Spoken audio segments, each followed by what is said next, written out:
Welcome back to $2 Garage. You joined me on the afternoon of Christmas Day, and we're looking at this XR4ti here.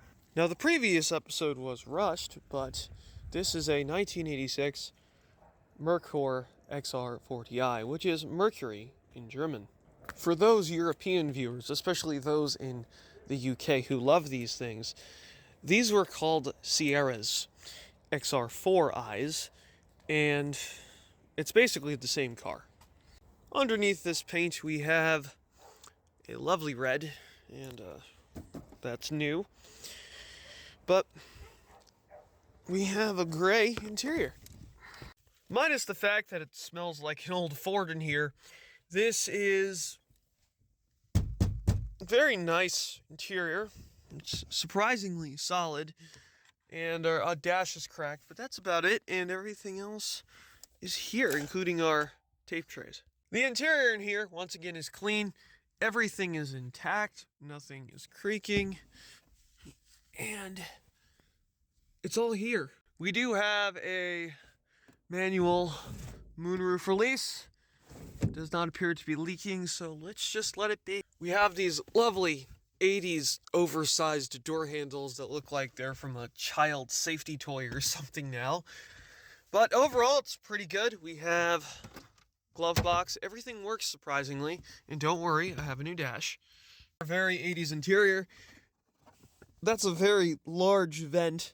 And we just have a cubby in there for don't know what. For a right-hand drive conversion made easy. Looking at this, we have a Merkur steering wheel, and it's in very good shape, surprisingly. I don't see any cracking, really.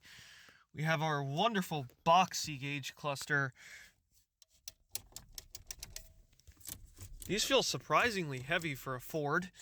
And we have, of course, our boost gauge and our speedometer, 85 miles an hour, 41,000 miles. Besides that, we have a very 80s box gauge cluster and surprisingly heavy feeling shifters or clickers here. They're very heavy for 80s Ford, and all these 80s little screens and stuff are intact. It all works. This is straight out of a Ranger.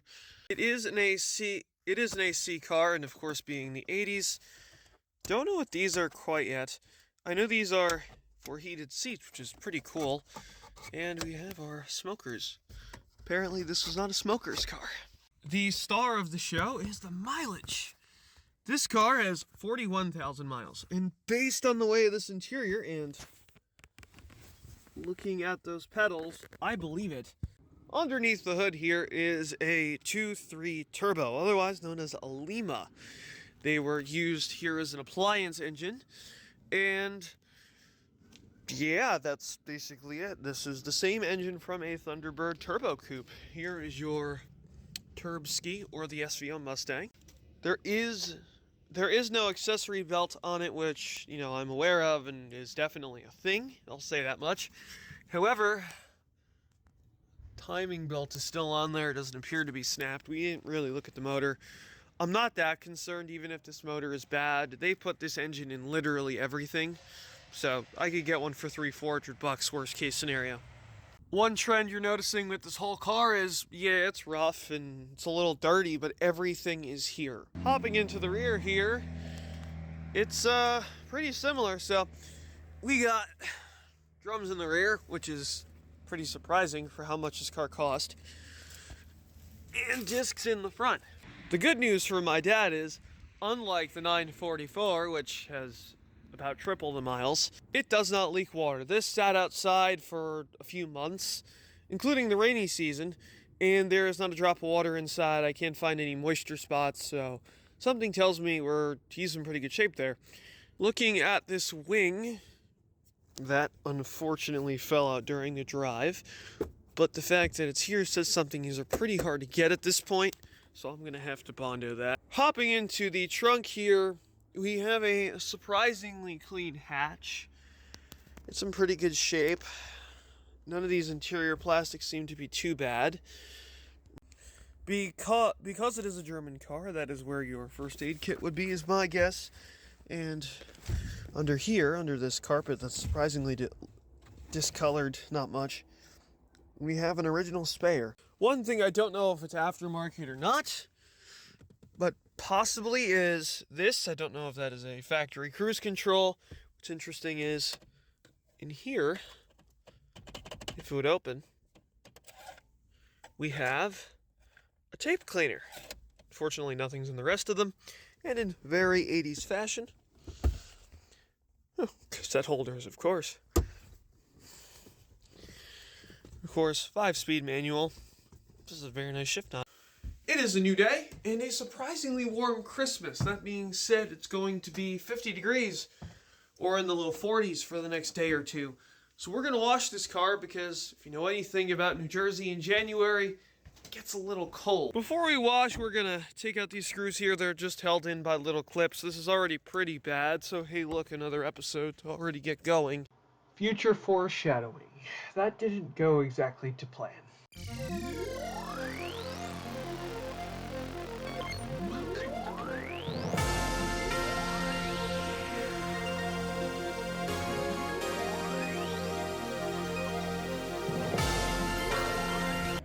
So this is something pretty cool. So we have a record 06, probably the last time I was on the road, so we'll say 08 absolute tops. But look at that. NASA sticker. That is a NASA employee sticker.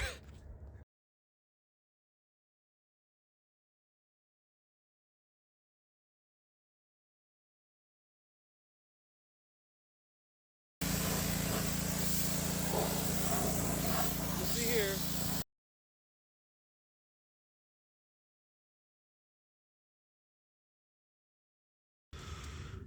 Probably hasn't been cleaned since. And it's just got WD-40 all over the threads, so maybe that's why it's coming out so nice. Because I filled it up with WD-40.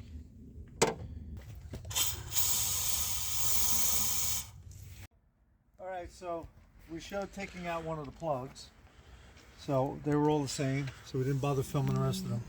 The reason they're all wet was I sprayed them down with WD-40 really good. Yeah, that's the best we're gonna get. And they came out looking really nice. The cylinders look good. So I sprayed them with some fogging oil. And we'll let it sit for a couple days because it's going to rain now. And then we'll try turning it over to see if the engine's going to turn. Before we turn it over, to make sure the belt isn't going to break. Because it's been sitting in this position for a long time. Well, the guy was collecting them. Now the real question is, why was it parked? So at first I thought because the reverse was kind of there, but the reverse started to work. It was just, didn't want to go in from sitting. And then I initially thought, well, maybe the belt's gone, but it has belts. And the plugs look fine. So why was it parked? Well, there's antifreeze in there. It's got antifreeze in it. Hey, look at this. This wasn't here yesterday. Mouse poop. Looks like it's... That's good.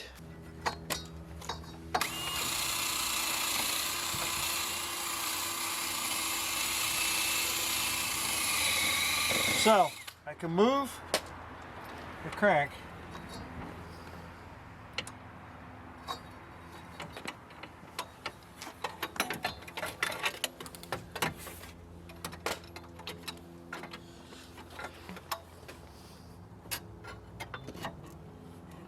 Hey, wait a second.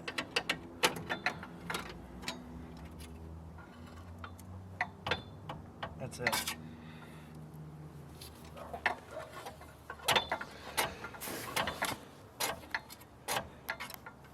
It goes there and it comes back. Something's stopping it. Plugs back in? Yeah, plugs are back in. Maybe it freed itself. Alright, the crank moves. So, that's a new discovery from yesterday. You telling me you're going to come back to life? So we should still consider taking... I'm not going to pull the head off now. I'm going to find out. I'm going to pull the plugs and see if I can crank the motor completely over. Maybe I sprayed fogging oil and Marvel Mystery Oil in the engine cylinders and maybe it wasn't the head that was stuck. Maybe it was the rings. Oh boy. Content. Oh.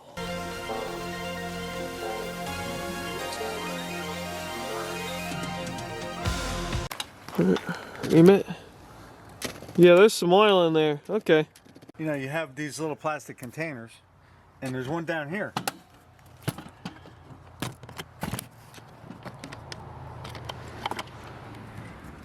And there's one down there. And you would think that, you know, washer fluid or something. Nope, it's got a hose, goes right to the radiator reserve tank. So the radiator has a reserve tank with a reserve tank. It looks like an animal living there at one point. Okay, that's good. I think they dug through any of the wires. We'll have to check that out. It doesn't look that bad, but yeah. So this appears to be a mass airflow sensor. The crazy thing is, looks just like that one. We line it up. They look almost the same. Oh, gee, I wonder why. So a little rule of thumb is, when you're checking to see if your motor turns over, make sure it's in neutral.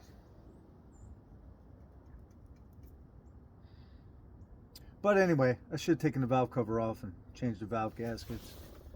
Checked everything out. But she spins. She's free. And if you take a look at it, it looks brand new. Car's 1986. Looks brand new inside. Beautiful, beautiful.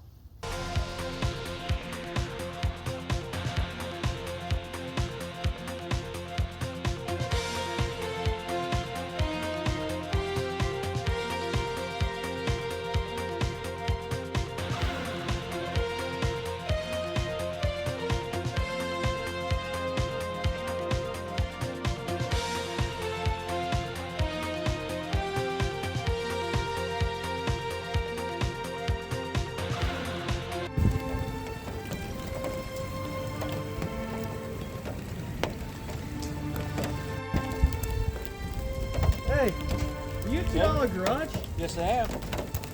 I got something for you. Back. Take a look at it. It says Motor Craft. What is that? Let's open up the hood. Oh, such an 80s smell. Used to have that in my tempo. Well, look, here, I'm taking it apart. Wait, it actually comes off? Well, this is what happens when you buy a Southern car. The bolts actually come off. All right, so took off the original housing for the thermostat. It could be worse. Original from the factory. What, 38 years ago? Mm-hmm. Something like that. All right, now got to take this off to get this final bolt out. This is the advantage of not buying a 17-owner car that's from the Northeast and has been molested by everyone else's hands. All of this is original. And look at how nice everything just comes apart. It's a Southern car, so it actually comes out. Breaking my knuckles. Oh, that's normal.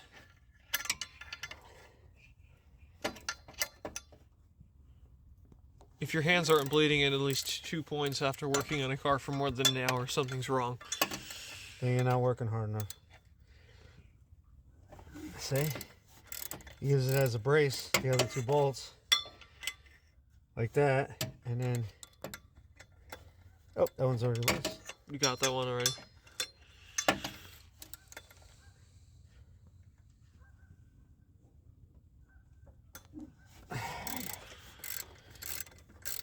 So the suspension actually works. I know. As you can see, that is the fuel tank. There is the motorcycle jack. We are going to drop the tank and see if it actually comes out.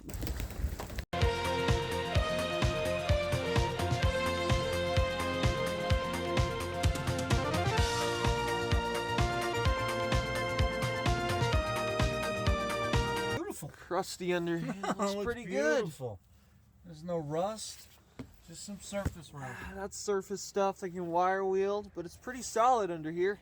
Yeah, look at that. Ooh, well, that is definitely reassuring. I do see some liquid in there, which I'm sure is lovely. Oh, that. Okay, so we're gonna seal these up. Just a paper towel in here for now.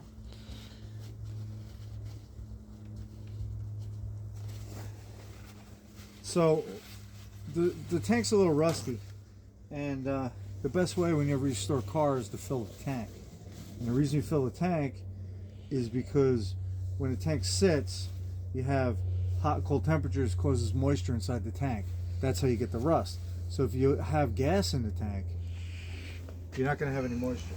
All right, time to wire wheel this surface rust, and there's various POR15 and stuff like that, but let's just weaken it.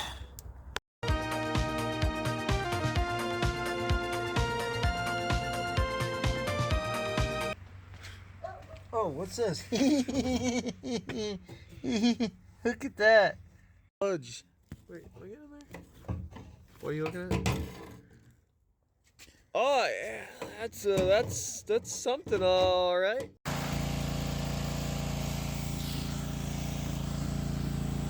Oh yeah. Look at that.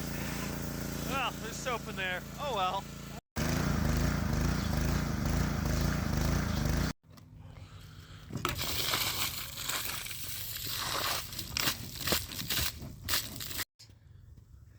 It's starting to look like a tank again. Let me see if I can get up. Yeah. Okay, let's try baking soda and vinegar in the tank. Should be cleaning up something.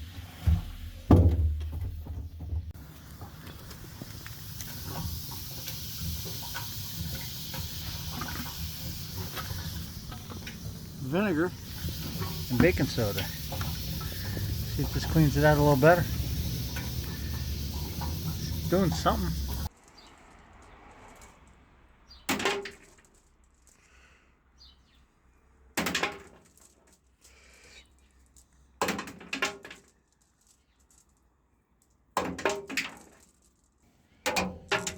That is to agitate whatever rust is in there. Gotta make sure we get them all out. Yep, let that move around. Still stinks a little bit, but All right, it looks better. looks a lot better. Yes. So what's left? Now, once I do the rust reformer, I'm gonna oh wait, I already did that part. Let's sit up here because the top. Let's see, I don't want to lose the rust reformer. And that's what, it's been running for a few minutes now, but that's how rusty the water's coming out with the cleaner. Working on the tank for the XR. There she is, looking pretty good. And I poured a gallon of POR15 rust reformer, and this is what it took out. Looks pretty rusty. It went in perfectly clean. So it's removed some sediment from the tank, and the tank looks pretty clean. And these are the solids that was removed from POR15 rust remover. So it has been an amount of time, and here is our completed brand new fresh fuel tank, because you can't get these. And look at the inside there.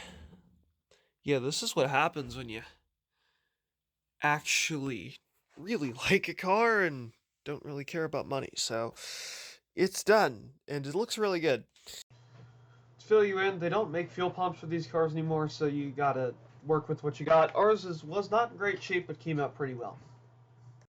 We soaked this in Evapor Rust for 2 days, and it has not freed this yet. Looks better. It's stuck. Well, it's taken some It's rust a little off it. cleaner than it was. It's taken some rust off it, but it hasn't freed this yet. And that's our float. So, here's what we're going to do. It's the old stuff. Take some baking soda. Don't try this at home, kids.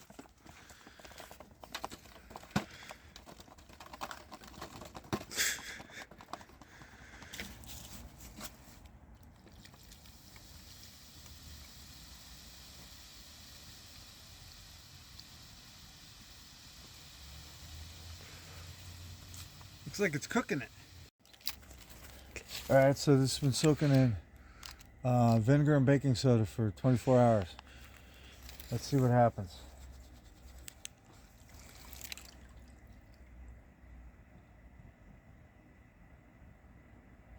Wow, I got it. It's been a while. We have some updates on our fuel pump here. Our float works, as shown before. And it's just been soaking, and we've been switching sides, and it's starting to look like a pump again. Alright, it's been a week since then. If you can tell, it is in much better shape. Float works. So I think we have saved that pump. So, this has all been soaked for days. You've seen pictures of this. Months. You've seen pictures of this before. Not days, months. So it looks really good. It's all nice and clean. This used to just all be rust. And this is the pump. Now, every time I buy something from Delphi, it's never right. And same thing right here. This isn't the wrong hose.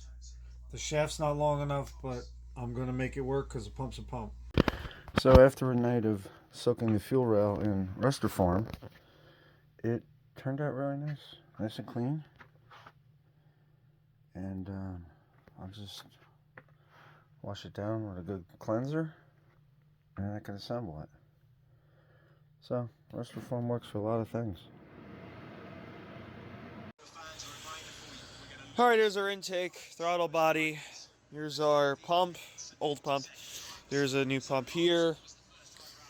This is for, that's all the brackets. It's been sitting outside. It smelled like the 944 there for a bit.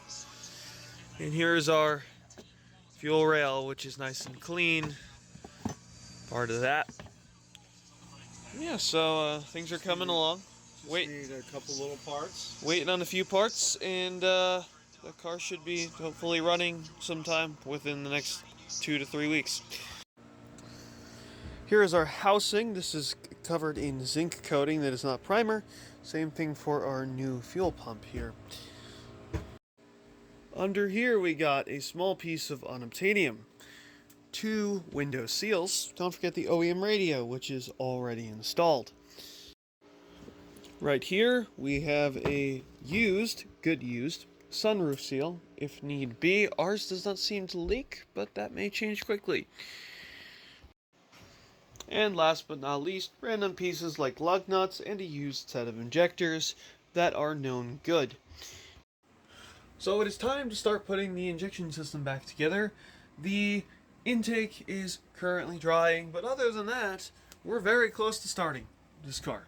Spray on cotton swabs, and then it's nice and clean, and I put new seals on it, and put a little Vaseline on it, and it should pop right in. There you go. That's it. Okay, that's it. Yep, it's putting an injector in.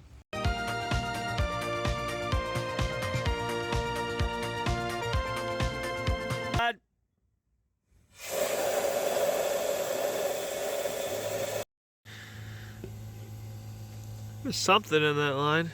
Not a whole lot though. Was it dirty?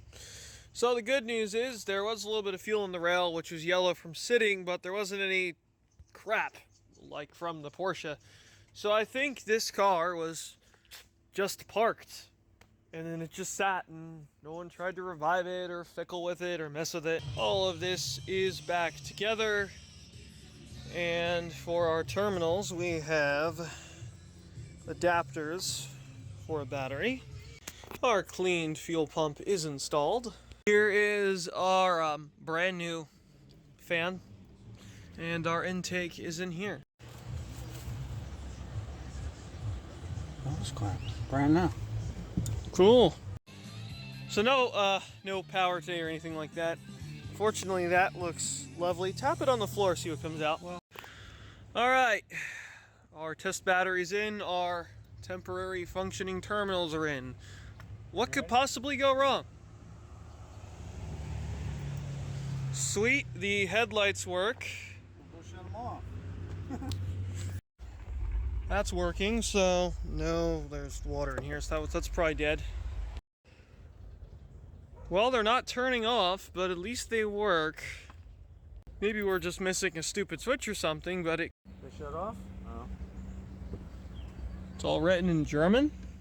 All written in German. Blancy. Free nuts. It hasn't lost its color. What else is, oh, well, it's going to flash everything. Well, yeah, because there's no fuel. Started pulling So the high beams work. We definitely have some gremlins here because all the things are working now. It's soaked in evaporust for a few days. And it didn't fall. Okay, You see in there? wait. There's a little bit in this side. Yeah, it's on Bruce soaking it. Okay, so here the car is together. And the tank is mounted. Now, there is no gas in the car, and that'll probably happen tomorrow. But we figured it might as well be worth priming it, cranking it, getting some oil around the engine before we put gas in it. The fuse and relay for the pump have been pulled.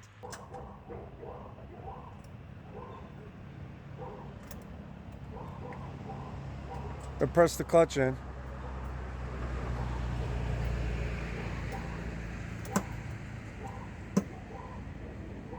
Nothing? As a side note here, all this stuff is working. Says something about our hatch not being open. Let's see if I can get the radio to turn on. Okay, that ejects, cool. Crank it over.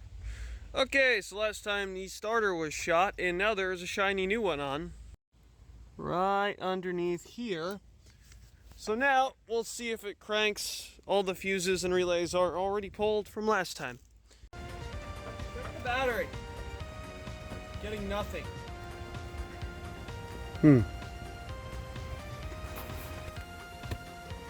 Battery's connected.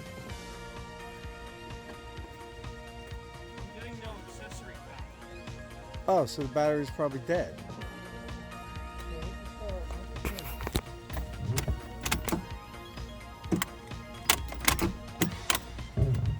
We have 12.55 volts there, right?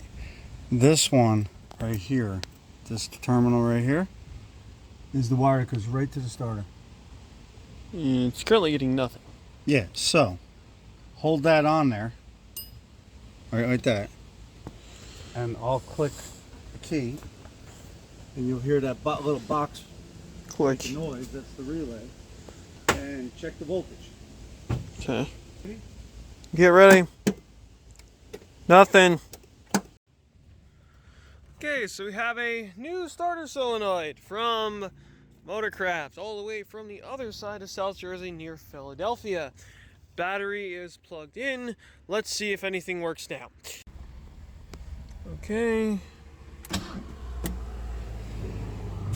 Well, that didn't sound too good. The battery's not strong enough. Okay, let's see if this will make it work. Crank it again. Do it again.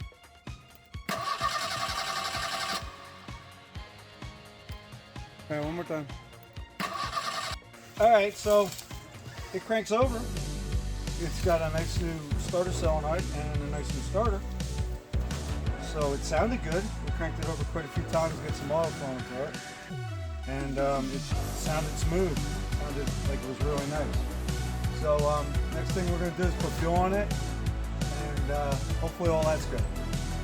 A few minutes later.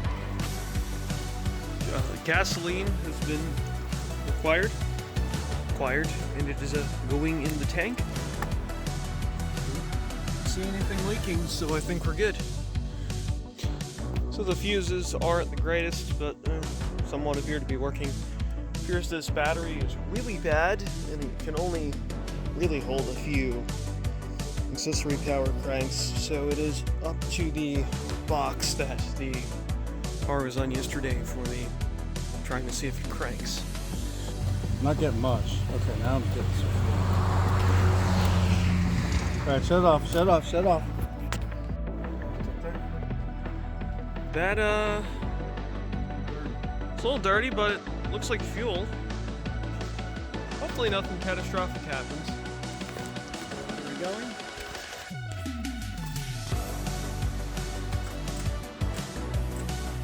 Picture in neutral.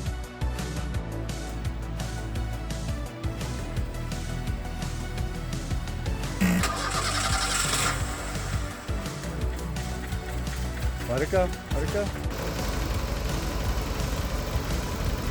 Smell oil burn.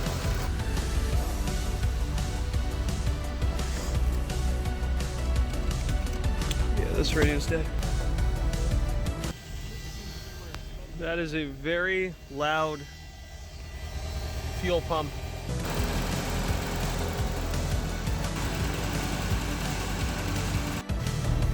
I don't see or smell any fuel leaks, so that seems to be okay. Exhaust smells like exhaust. Our gauges are not even up to temp yet, but everything looks good. The alternator light's on. We're at 12.5 volts, so the alternator's bad, and okay, that's just fogging oil. Okay, That's antifreeze leak. it's alive. It's not very happy, but it actually cranks over better than this thing, which this does not like to start, especially in first starts. All right, it runs. It appears that this hose, it's this one, is leaking. Antifreeze right there. And the alternator's bad. Good thing we have a spare. But it runs. It doesn't sound terrible in all honesty, and the electrical issues inside seem to be minimal. I could regret saying that later. But this will be the end of the episode because it's about 6 months overdue. So, yeah, that's it. Don't forget to leave a like, favorite, and subscribe. This is $2 Garage. Have a nice weekend. Or week. I think this video is coming out on Sunday.